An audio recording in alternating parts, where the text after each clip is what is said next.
Hello and welcome to the SaaS Growth Podcast. This week we're here with Geoff Roberts, one of the founders of Outseta.com. Outseta is an all-in-one platform for managing a subscription-based business. This week Geoff shares his insights on growing an infrastructure-based company and lets us into his marketing secrets when it comes to growing SaaS businesses. I hope you enjoy. We're here today with Geoff Roberts, a founder of Outseta. How are you today, Geoff? I'm great, Carl. How are you? I'm very good, thank you. Let's start from the top. So how did Outseta come to be? Outseta was born out of my very first job out of college. I found myself rather accidentally leading the marketing team at an early stage SaaS startup. And as a non-technical person myself, I was sort of pulling on the shirt sleeves of the co-founder of the company. His name is Dimitri, and he's now my co-founder at Outseta. Saying, hey, Dimitri, we need to integrate Stripe with HubSpot, with Zendesk, with ChartMogul, with MailChimp, all these different tools that are used in the context of running an early stage SaaS or subscription business. And at one point, Dimitri just kind of threw his hands up and he was like, you know what, I'm spending just as much time integrating all these tools that our business relies on as I am doing what I actually should be doing, which is building our software. We recognized there was an opportunity cost there. And long story short, Dimitri ended up building a very simple version of what would become Outseta. We used it until we scaled that business to about $6 million a year in revenue. And we turned around and kind of scratched our heads when we were ready to work on something new and said, you know what, if you're building a e-commerce store, there's things like Shopify that make it easy for you to get started.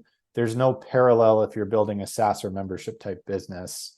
That's going to be our next project. So that's where Outseta all came from. Just for context, Outseta is a all-in-one CRM, billing, emails, help desk, and authentication, right? That's right. Yeah. So the idea is it could be a few things. It could be a SaaS product. It could be an online community. It could be content. But you want to monetize that thing that you've built. And typically all of these businesses need really the same core tools. It's a billing system to accept payments, an authentication solution to log you into your SaaS product or community or website, CRM, email, and help desk tools to kind of manage and grow the business. Those were really the common denominator features that we found all of these subscription businesses needed. So that's what we deliver in our platform. You guys have been running for quite a long time too, right? 7 years? Just over 7 years now, yeah. In that time, there must have been a lot of changes throughout Outseta and a lot of sort of initiatives. So what do you think you've done that was most impactful growing Outseta and gaining traction? Yeah. So in some ways, very little has changed, to be honest with you. One of the things that is maybe different about Outseta than a lot of startups are relatively unique is the reason why we chose this idea specifically. We were looking for a startup idea that was something big and difficult, but also something that was durable. And when I say durable, I mean the need for what we're building wasn't going to go away. We wanted something we could kind of sink our teeth into for 10, 15, 20 years. So as we considered this idea, we said, people are always going to need payments. People are always going to need CRM. People are always going to need email marketing. And if you look back over that 7-year period, our strategy really hasn't changed at all. It's just been such a big product and we're bootstrapping it. It takes a long time for it to come to fruition and mature and all those sorts of things. So in many ways, we've been very, very steadfast with the strategy and what we're building. And it's just about chipping away on this product idea until the product gets better and better and better. And, on the marketing front, same thing. How do we make continued traction in these markets that are already very, very competitive? I was looking through your site and I was very impressed with all the sort of detail and initiatives you have.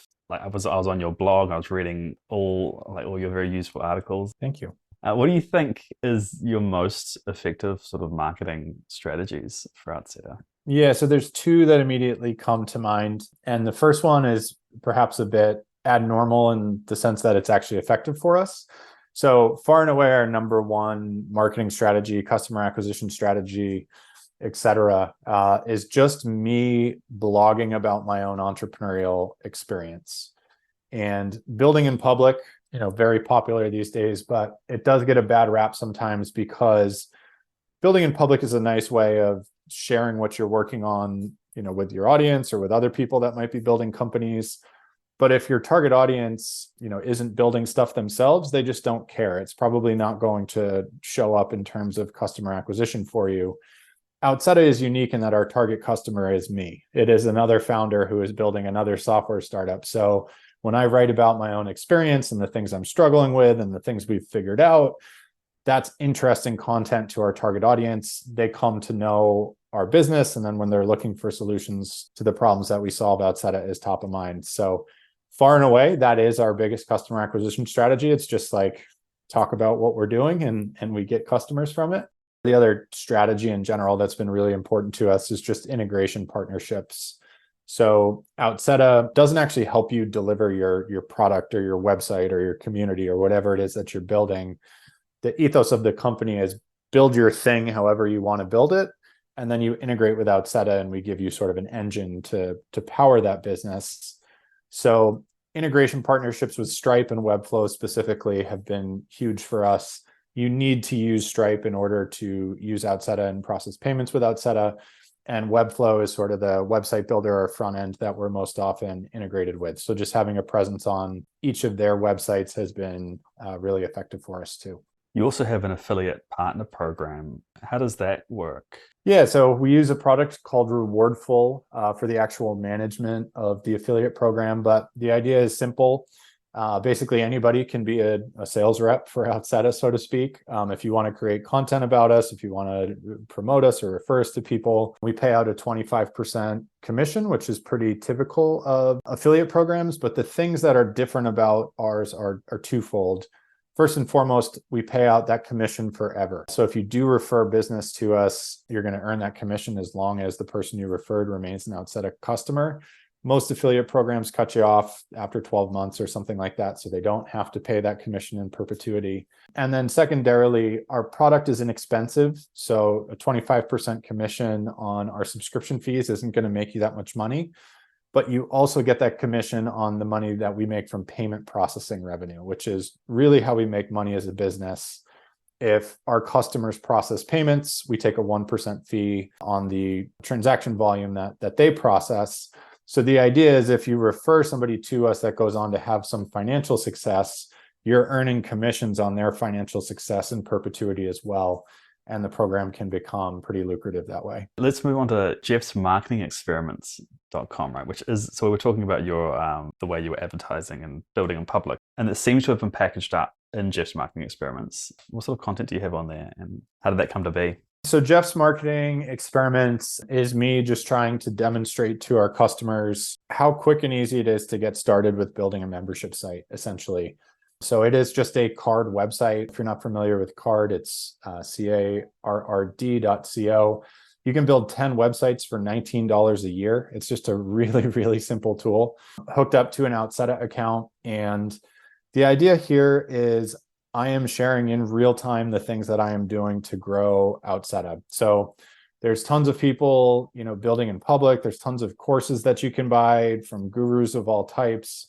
What I saw as an opportunity was not a course, but the ability to sort of follow along in real time, as we're building our company and sharing what I'm doing. It's free for our customers. It is a one-time fee for anybody that's not a customer. But I literally wake up every day and I'm like, what did I do in marketing today? And then I'll, write a little lesson and say, this is what I'm thinking about. This is the tactic. This is why I think it might work. Here are the results.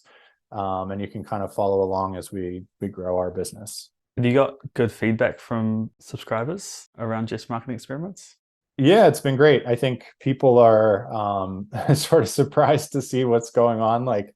As we're thinking about it, a lot of our customers and people that follow our business, they see our marketing out in the wild. They see our social media posts. They see the product launches that we do and things like that. But sort of having the curtain peeled back and the ability to see the thought behind it and the work that went into it and those sorts of things has been helpful. And I tell everybody, these are experiments run in the context of our business. They probably don't apply directly to your industry or your product or, all the nuances of your business. But the idea is there should be a spark of inspiration in there. What is the thinking behind this strategy that you can then take and apply to your own business? Do you have any sort of marketing tips for SaaS businesses in general? I have two things that immediately come to mind. One is I am a big believer that you can make almost any marketing channel work for your business.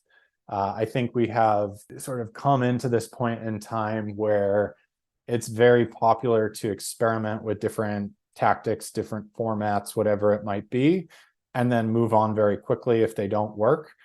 I think in reality, if you look at most businesses, you could pick almost any channel. It could be paid ads, it could be social media, it could be email marketing, it could be SEO, and make those channels work for you. It's about picking one and sticking with it until you develop and sort of optimize that channel to the point that it actually delivers leads and delivers customers. And people are too quick to sort of give up and don't invest enough time in developing one channel. Now, certainly you don't want to pick a channel where obviously your target customer doesn't live. If your target customer is not on Twitter, don't choose Twitter. But if you make a sensible bet and you stick with it, I think consistency is ultimately like the secret to marketing that nobody wants to sort of admit or lean into. The second thing I would say is less of a marketing tactic, but more of a way to approach growth within the context of a SaaS business specifically. And it's a framework. It's not mine. It comes from Mark Robe, who's the former CRO of HubSpot. And he says you need to focus on customer success first, unit economics second, and then growth third. And if you unpack that, the idea is the first thing you need to do is figure out how to make your customer successful by any means. It does not need to be scalable. It can be you on the phone with them for hours. Whatever it takes, you have to figure out how to make them successful with your product. Only once you've figured that out do you move on to unit economics, which is, can you do this cost effectively? Can you do this in a scalable way? Can you do this in a way where it financially makes sense and you have a business model that works? Only once you've done that do you turn around and focus on growth and say, okay, we need to try new channels, pour more money into this furnace that's going to grow our business, etc. And if you just follow that path, you will avoid so many of the headaches that kill SaaS businesses in short. What everybody does instead is they launch an MVP and they go immediately to growth, skipping the customer success part, skipping the unit economics part. You see high churn rates, you see companies burn cash, and ultimately that's their demise. So just making sure you work through things in that order and then focus on consistency are the two biggest pieces of advice I can give to other entrepreneurs.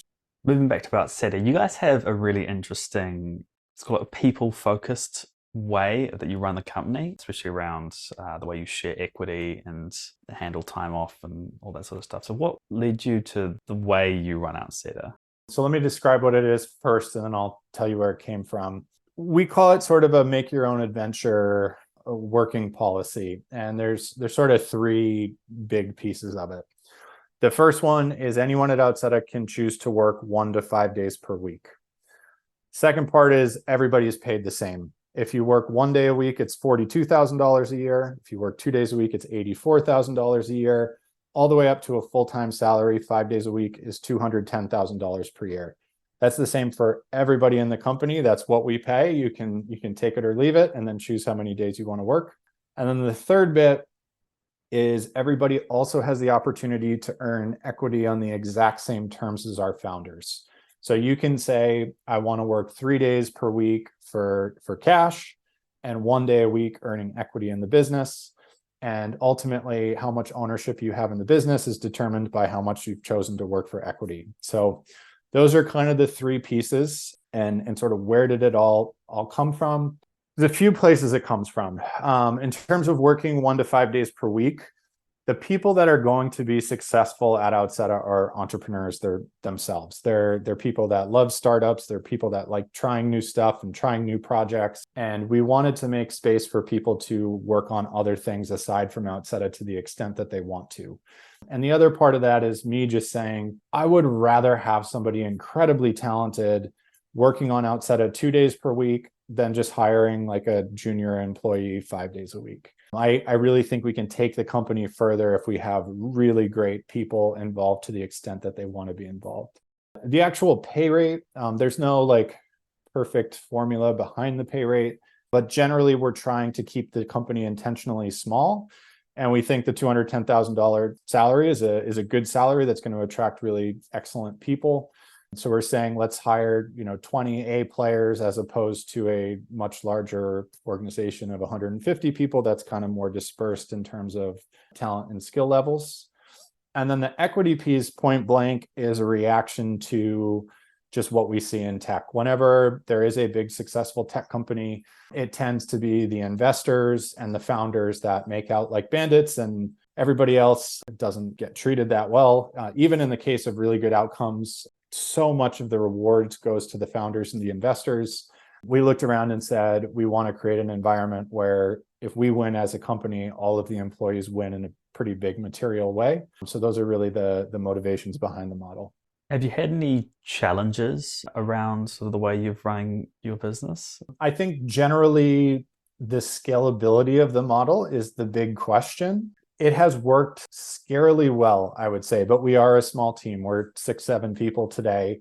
And I recognize that using this sort of model in the context of a small team is much, much easier than if we were to get bigger.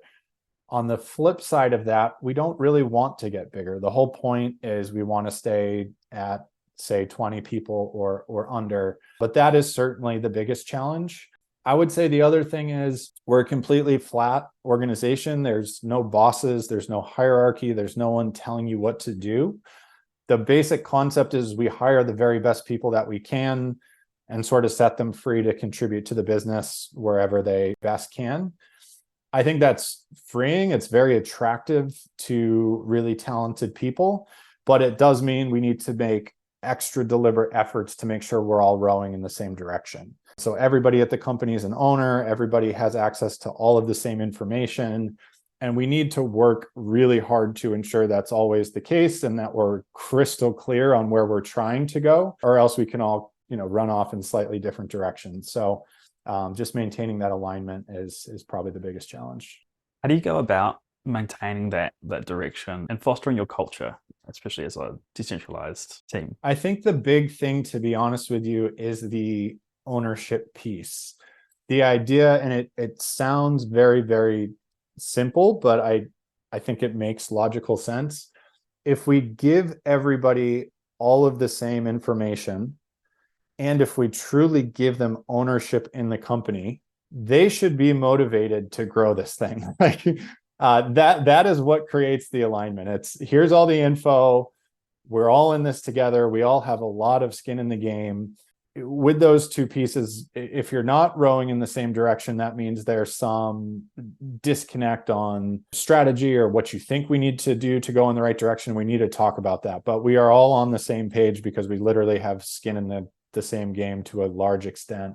And I think that really drives a lot more alignment than people might think.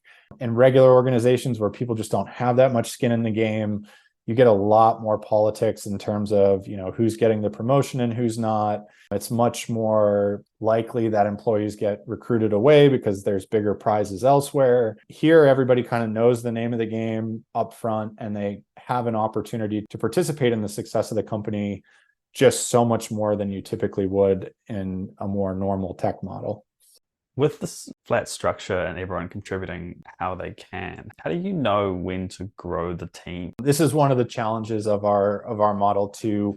We sell a low price point product and we pay people pretty well. So in order to hire, we need to grow revenue a lot. And it means that we are always feeling a little bit under-resourced. It means we hire when it hurts. And I think it really comes down to like, how far can we take it before we sort of have to hire? And then we just look at the most immediate need in the business. Is it we need another engineer? Is it we need more help in support? Is it we need more help in marketing? There's no magic recipe beyond that. But I think it's pretty acutely aware to everybody in the business where those needs lie most direct. We're never really arguing about where the next hire should focus. It's usually pretty obvious. Has Outseta been facing any other troubles, especially around like the bootstrapping or the way that your business is structured? Yeah, I'd say there's two things that are tough. One is we've bootstrapped this enormous product. It's really more like 5 products than one product. And that just means our timetables for everything are very extended. And to be perfectly honest, if I could go back to day one, I probably would not choose to bootstrap this exact idea. It just took us, 2 years to deliver an MVP. We struggled in year 3. It took 4, 5, 6 years for this business to really get going into something meaningful. And that's just a long period of time that was, painful for me, painful for our team to sort of focus on something for so long without really reaping the rewards. Now, I'm the first to tell you we're in a better position for it today, but I think there's a conversation there around, like, does what you're trying to build fit your model of funding the business? And I think in our case, the answer early on was honestly no. So that's something that I would think about. And certainly even to this day, we move more slowly than a venture-backed company. It's just a reality of how we've chosen to build the business. The other bit I would say is support. So Outseta's sort of ethos is build your product, build your website, build your community, using whatever tool you like best. Then we plug in and can power your business. But that means we integrate with every development framework under the sun, every website builder, every community tool, all these different products. And while we've made the integration process as simple as we possibly can, there's always nuances when you're integrating with different technologies. And that results in a lot of support. We do a lot of hand-holding early on with our customers as they integrate our product. And you can look at that through the lens of its customer success, and it actually is, but there's also sort of a tailwind on our business where we're not able to invest as much time in marketing or product or whatever it might be because we're investing a lot of time in support. Something I've heard from other companies that build, especially for SaaS, and are very core to their services and become part of their infrastructure, is that they have a really hard time building trust or enough trust, especially early on, to overcome the initial resistance. How did Outseta manage that early on? Yeah, very, very, very, very difficult problem. It goes back to this idea of in the 90s, I think the phrase was nobody ever got fired for buying IBM. It's the same concept today. It's like, why would you not use Auth0 and Stripe? These are companies that have been around forever that are the solid choices, and you can de-risk your business by making those sorts of choices. I completely understand where that comes from. I don't disagree with it. And it was one of the hardest things for us to overcome early on. I'd say a few things helped. One was we really started out building subscription management for Stripe, and essentially what Stripe billing has become today, because it didn't exist when we started 7 years ago. Stripe billing was not a product yet. Stripe had these great APIs, but there was no sort of subscription billing engine. So we started out building something that we knew there was a need for. And that at least got us into the conversation with these technical founders early on. They were psyched about Stripe, but they knew that there was this subscription management layer on top of it that no one had delivered particularly well yet. So we sort of got a foot in the door there. I think a second part was we chose to focus on earlier stage companies. So there's a risk in any startup. It's not to say that their technology decisions aren't important, but it's very different to talk about taking on risk when your own company is risky, as opposed to if you were selling to established businesses where they could sort of lose everything if their infrastructure went down. So that helped. And also, I think it did help. Our founding team came out of another tech startup in Boston that did very well and sort of had this big success story. So there was at least some degree of credibility where we could say, look, we've done this before. We built this product and scaled this company on it. We're going to acknowledge we're a startup and we're riskier than some of the other options on the market, but here are the reasons we think you might want to bet on us. You guys used to be freemium, didn't you? So Outseta's recently changed from a freemium model to a free trial plus credit card sign-up system. What led that change? Yeah, huge decision point in our company's history. In short, when we first launched, and for probably the first 4 years we were in business, we had a freemium product that anyone could create an account, they could start using, and eventually they would sort of trip over a wire and move on to a paid plan that came from a good place. The underlying thought was, let's build the most customer-friendly sort of acquisition model that we possibly could. And we sell to these early stage startups that don't have money. Let's make it really easy for them to get started without any cost. It was 100% well-intentioned. And if I'm honest, I missed that model for those reasons. What it ended up doing was putting us in a place where we had hundreds, if not thousands, of new companies trying Outseta every single month, integrating with all these different technologies.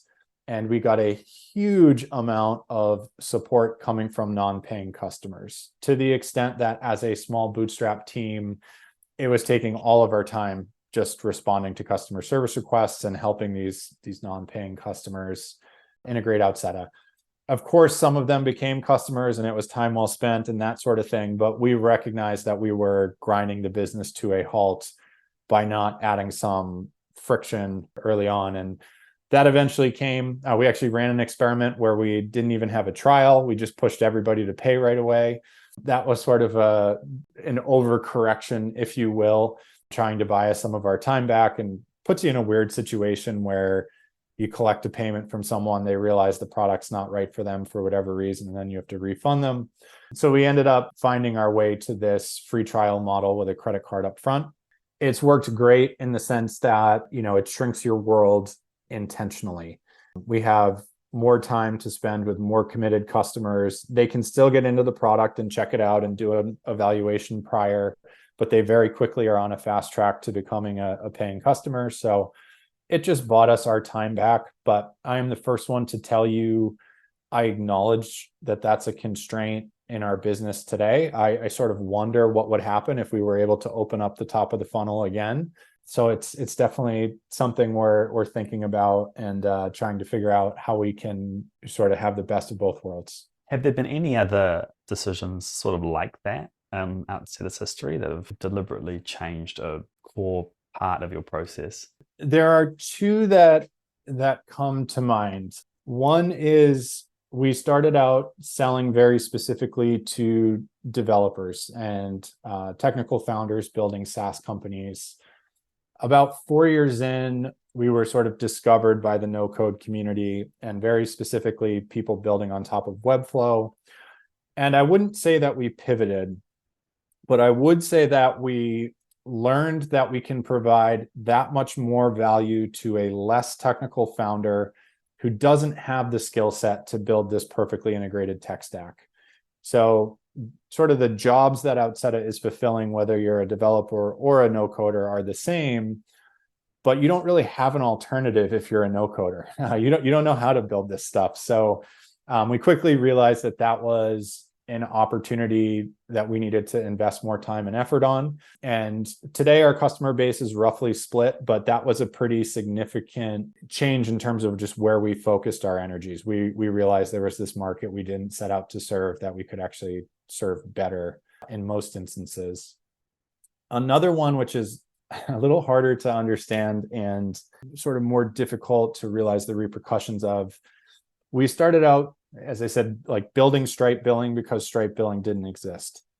2 years into Outseta, Stripe launched Stripe billing, which it still is today, very, very similar to what we offer. It's subscription management for Stripe. You can implement it with code, you can implement it without code. But that put us in a position where we had to sit there and say, do we continue building our own subscription management and invoicing tools, or do we just say, let's integrate with Stripe's own functionality? And in a lot of ways, choosing to integrate with Stripe may have been the right decision. It would have just given us so much less code to maintain ourselves. We could have just relied on Stripe for those aspects of the product. And you can make a pretty compelling argument it would have made our lives a lot easier. We chose not to do so. We chose very specifically to continue building our own subscription management and invoicing tools, largely because it means we can pass along cost savings to our customers. If you use Stripe billing, a lot of people don't know this, but you pay an additional 0.8% fee per transaction on top of Stripe's regular transaction fees. With Outseta, you don't pay that today. So we sort of made this decision of, we're going to be able to pass along lower payment processing fees longer term, lower than all of our competitors, which is still true to this day, but we're biting off a big undertaking in terms of this is code we need to maintain and continue to build and that sort of thing. So I honestly still don't know if that was the right decision or not, but those were sort of two other relatively pivotal points in our journey. Do you have any tips for founders? Yeah, absolutely. My biggest tip would be to simplify your vision and be willing to compromise on your vision of what you're trying to build. So the founders that I work with every single day that struggle the most are the founders that have a very specific vision of what they want their product to be, how they want it to operate, how they want to build their business. And any obstacle that comes in the way of that vision stops them in their tracks, and they become obsessed with the idea that they can't proceed exactly the way that they wanted to, and everything becomes this big hurdle. The founders that are most successful just sort of recognize that there are going to be hiccups all along the way. And whenever a problem comes up, they're just like, okay, what's the fastest way around it? Even if it means I'm doing things differently than I initially set out to. And I think that mindset shift is literally the difference between the successful founders and the unsuccessful founders. And there's so many ways that you see this manifested, but one of the big ones is pricing. Being a billing system, I talk to people about this all the time. I have founders that come to me and they've got a product idea, it might even be a good product idea. And they're like, we need to have this 5-tiered pricing scheme where, if you take 3 actions in tier 1, you automatically get upgraded to tier 2, and then you get this add-on product. And then if your churn is less than 10%, we accelerate you into the next tier again. And they have this vision, and it might even be a good vision of how they want things to eventually work. But the amount of work to set that kind of thing up kills their business. They spend months on this stuff before they even have anything out the door or will prove that anyone will pay for their thing. And the founders on the flip side of that are like, let's have a one-time product for $10 and see if anyone buys it. And I think that latter mindset just correlates so much more with success. It's like, how do we prove that someone will pay anything for this thing as quickly as possible? I know it's common startup advice, but so few founders actually take it to heart. Well, thank you for this conversation, Geoff. I really enjoyed it. Thank you. Yeah, it was fun chatting. That was Geoff Roberts, the founder of Outseta. If you're interested in hearing more about Outseta, you can visit them at outseta.com. Otherwise, for a one-time payment of $149, you can get an inside view of all of Geoff's work at Outseta and tons of high-quality information to help you grow your own SaaS at jeffsmarketingexperiments.com. If you enjoyed the podcast and want to be notified of every future episode release, as well as be sent dozens of helpful articles to help you grow your own business, you can go to carlanderson.xyz and sign up for the newsletter. You can also reach out to me to help you grow your SaaS business at carl@carlanderson.xyz. Thank you so much for listening.